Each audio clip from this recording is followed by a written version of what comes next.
Time for your ABC 36 Storm Team forecast. A good soaking rain to close out January here in central and eastern Kentucky. Most locations picking up 1 to 2 inch rainfall totals. A lot of that moved out earlier today. It did linger in eastern Kentucky for a while. And speaking of lingering, those clouds that are going to fill back in after the clearing that we enjoyed this afternoon, that could hang tough into the day on Saturday as we kick off February. Some cooler temperatures as well. Now, Groundhog Day looks nice, sunshine, mild, so as the legend goes, not necessarily a good omen for winter going away, and the almost spring-like feel that we've kind of enjoyed today, that's going to kick in next week, along with our shower chances increasing midweek. Viper radar showing a few isolated to scattered low-top showers. Most of the isolated thunderstorms are down over Tennessee, but it's not off the table completely. Enough instability, especially with the sun still up, for that to happen.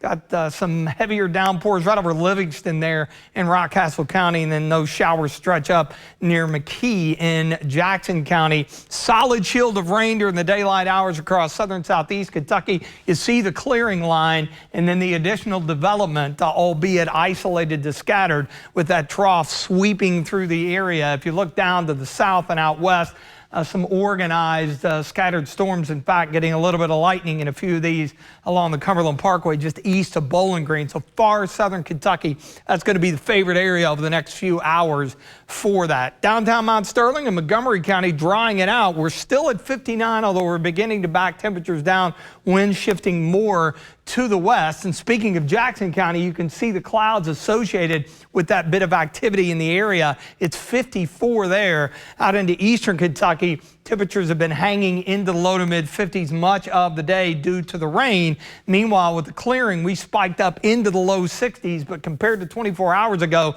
when that solid shield of rain was moving in, we're a good 10 to 15 degrees milder. Winds still gusting around 20 miles per hour. They should back down a bit this evening. The front area of low pressure now to our east, but it's this trough that's kind of wrapping around that low, and enough moisture and instability again to keep the isolated shower or thunderstorm chance around through the mid to late evening. Then I think we wind things down, and we also fill the clouds back in as some cooler air drifts in. So we start out tomorrow morning mid to upper 30s, probably mid to upper 40s. Futurecast maybe a little optimistic with the timing of the clearing. Good news as far as our precipitation chances.